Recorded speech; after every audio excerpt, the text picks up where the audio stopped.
किसी ने बड़े काम की बात कही है, यदि यूं ही मिल जाती कामयाबी तो हर शख्स कामयाब होता। फिर न जरूरत होती किसी हुनर की, न ही कोई शख्स लाजवाब होता। दोस्तों नमस्कार। एक छोटी सी कहानी आपके सामने प्रस्तुत है। एक राजा थे, बहुत नेक दिल थे, ईमानदार थे, पूरी निष्ठा के साथ अपने कर्तव्यों का पालन करते थे। उनके 3 बेटे थे।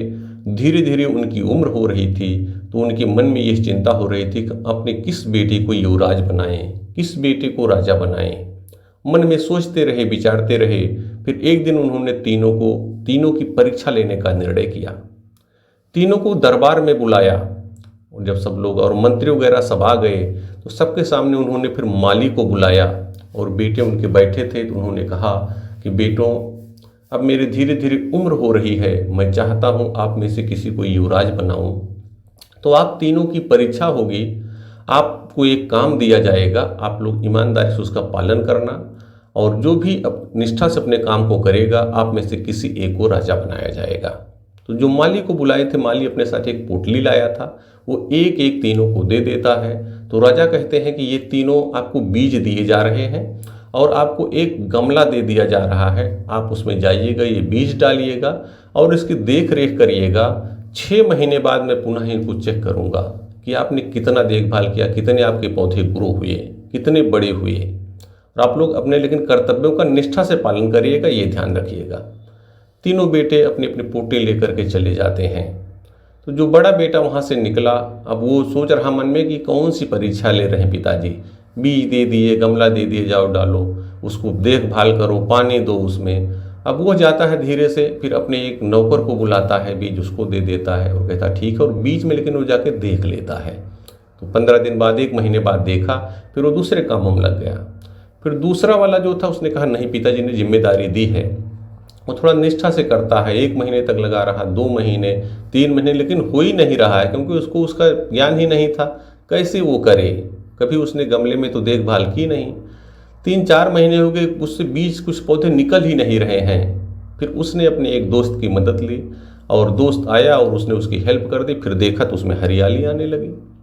और जो तीसरा वाला था वो भी बीज लेकर के गया, लेकिन उसने सोचा पिताजी ने जिम्मेदारी दी है, कैसे इसको करूं। जानता नहीं था, लेकिन वो इतना उसको पता था, इसमें डाल देंगे, धीरे धीरे पानी डालेंगे, उसकी घास निकालते रहेंगे, कुछ तो ग्रो करेगा। अब वो जाकर के देखा, 1 महीने देखा, कुछ नहीं आया। 2 महीने देखा, उसमें खाद भी डाला, पानी डाला, कुछ निकल ही नहीं रहा है। दुखी हो गया। 4 महीने हो गए, कुछ नहीं निकला।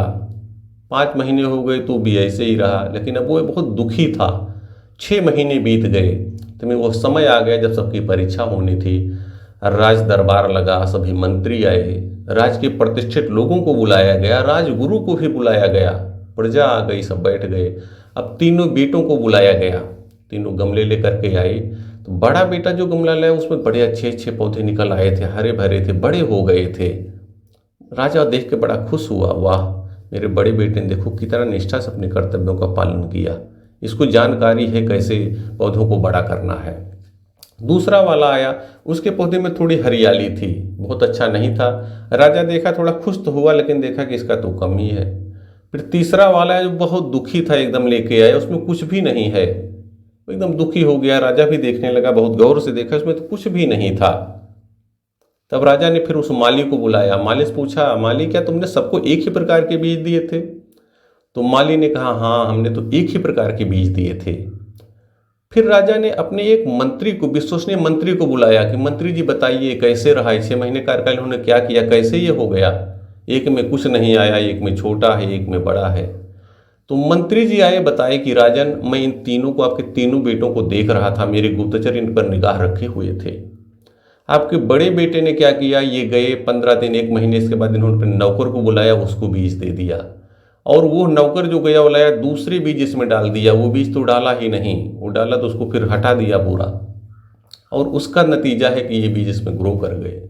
जो आपके दूसरे वाले बेटे हैं, इन्होंने कुछ दिनों तक, 1 महीने, 3 महीने तक तो किया पाला, लेकिन जब देखा उसमें कुछ नहीं निकल रहा है तो अपने दोस्त को बुलाए, उसकी मदद लिए। इनके दोस्त ने क्या किया, वो जाकर के मार्केट्स, बाजार से दूसरा बीज लाया, डाल दिया, इसलिए इसमें हरियाली दिख रही है। लेकिन 3-4 महीने तक ये देख रेख करते रहे। और जो आपके ये छोटे पुत्र हैं, सबसे ज़्यादा ये देख रहे थे, बराबर देखते रहे, डेली जाते थे, पानी भी देते थे, लेकिन इनको कुछ नहीं निकला। तो कारण क्या था? तो राजा ने कहा कि कारण यह था कि मैंने उस ऐसे बीज आपको दिलाए थे जिससे कुछ हो ही नहीं सकता था। वो निर्बीज थे, उनको पहले भून दिया गया था, उससे पौधे निकल ही नहीं सकते थे। और फिर राजा ने कहा, फिर किया, बड़े बेटे को बताया, तो बड़ा बेटा जो था बहुत शर्मिंदा हुआ, दूसरा वाले भी सर नीचे हो गया। और तीसरे वाले से राजा ने कहा, बेटे तुम दुखी थे, तुम दुखी मत हो, तुमने अपने कर्तव्यों का निष्ठा से पालन किया है, और आज पूरी सभा में मैं ऐलान करता हूं कि इस राज्य के अगले राजा तुम ही होगे। और इस प्रकार से राजा अपने तीसरे बेटे को युवराज घोषित कर देते हैं। तो दोस्तों, ये छोटी सी कहानी बहुत बड़ी सीख देती है। राजा ने यह भी बताया कि जो आदमी 6 महीने तक अपने कर्तव्यों का निष्ठा से पालन नहीं कर सकता, ईमानदारी नहीं दिखा सकता, वो एक राजा के रूप में अपने कर्तव्यों का निर्वहन कैसे करेगा? उसके सामने तो ढेर सारी समस्याएं आती हैं। इसलिए राजा ने अपने तीसरे बेटे को ही राजा बनाया। तो इस कहानी का सारा स्पष्ट है कि हमें भी भगवान देख रहा है, हमें कुछ काम असाइन किया है, वो ऊपर से देखते रहते हैं, उनकी नज़रें बड़ी तेज हैं। कोई भी आदमी जो अपने कर्तव्यों का निष्ठा से निर्वहन करता है उसको वह फल अवश्य देते हैं।